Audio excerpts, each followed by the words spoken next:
একটি কথা আছে, মানুষ যখন রক্ত দিয়ে গোসল করে তখন নাকি ইতিহাস বদলায়। 2024-এর এই টকবগে তরুণরা আরো একবার প্রমাণ করলো যে তারা কিন্তু এক সাগর রক্তের বিনিময় হলেও আবার তারা নতুন করে স্বাধীন করেছে এই বাংলাদেশকে। এমনটি তারা কিন্তু বলছে পিছনে, এই স্লোগানে প্রকম্পিত পুরো বাংলাদেশ। জানেন যে কিছু সময় আগে ঠিক বাংলাদেশ সময় যখন 2টা বাজে তখন থেকেই কিন্তু গণভবন থেকে একটি চিঠি চালাচালি চলছিল ক্যান্টনমেন্টের মধ্যে। এরপর যখন ঘড়ির কাঁটা 2টো বেজে ঠিক 46 মিনিট তখন কিন্তু কয়েক লক্ষ লোক পুলিশ সেনাবাহিনীর সব ব্যারিকেড ভেঙে তারা গণভবনে প্রবেশ করে।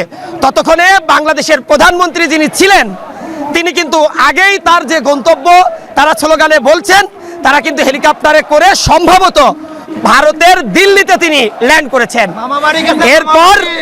এরপর তিনি কিন্তু আসলে উল্লাস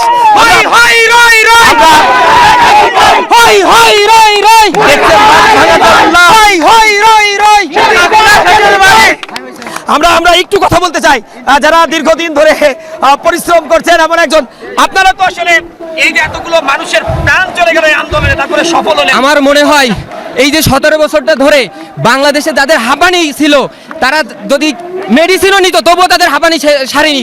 আজকের আপনারা বাতাসের যদি নিঃশ্বাস নেন, যদি কারোর হাঁপানি থেকে থাকে আমার মনে হয় এই হাঁপানি ছেড়ে যাবে। আজকের বাতাসে স্বাধীনতার গন্ধ, আজকের বাতাসে আপনারা নিঃশ্বাস নেন, আজকের বাতাসে নিঃশ্বাস নিলে হাঁপানিও পর্যন্ত সেরে। একটা কথা যদি বলতে চাই, ঠিক 12:55 থেকে 58 মিনিটের মধ্যে তিনি পদত্যাগ করেছেন, তিনি কাগজ দিয়েছেন। এরপর কিন্তু সারা বাংলাদেশে বৃষ্টি হয়েছে। এটি কিভাবে দেখছেন? আল্লাহর রহমত ভাই, আল্লাহর রহমত। এটা হলো বিজয়ের প্রথম বৃষ্টি ছিল, আল্লাহ পাকের রহমত। দেশের আজকের থেকে স্বাধীনতা হবে, দুর্নীতির অবসান ঘটবে, দেশের আবার নতুন করে সংস্কার। একটু বলতে চাই, যারা যে সমন্বয়করা এত কষ্ট করে আপনাদের একত্রিত করে রেখেছিল, তাদের মারা হয়েছে, তাদের পরিবারকে নির্যাতন করা হয়েছে, তাদের জন্য আপনি কি বলতে চান? অবশ্যই ধরে ধরে প্রত্যেকটার বিচার করা হবে। যে কুৎকালিক নিরোধ শ্রেণীর উপরে মনে করেন যে ছাত্র সমাজের উপরে যারা আক্রমণ করেছে প্রত্যেকটার বিচার করা হবে, ধরে ধরে বিচার। আর আমি বলছি যারা সমন্বয়ক ছিল তাদেরকে এখন কিভাবে দেখতে চান? তারা জাতির হিরো, জাতির হিরো, প্রত্যেকটা ছাত্র সমাজ প্রত্যেকেই জাতির হিরো। আসলে আজকের এই আন্দোলন গড়ে তোলার মূল ভূমিকায় যারা ছিলেন তারা কিন্তু সবই সাধারণ ছাত্র এবং সমন্বয়ক।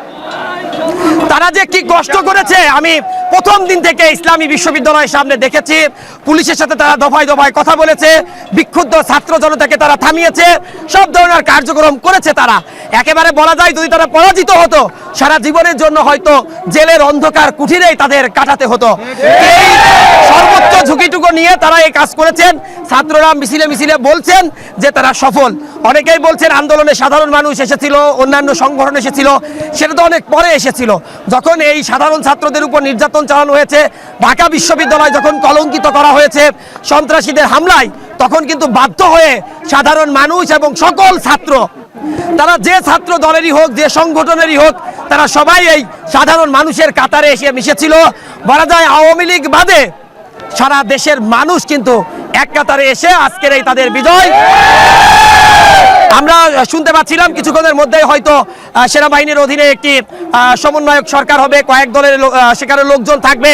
তবে এতেই মানুষ খুশি, কারণ তাদের যে ভাষা, তারা শুধু তাকেই চাচ্ছিলেন না, বুঝেছেন কার কথা বলছি, আর বাকি যে কেউ হলে তাদের কোনো আপত্তি নেই।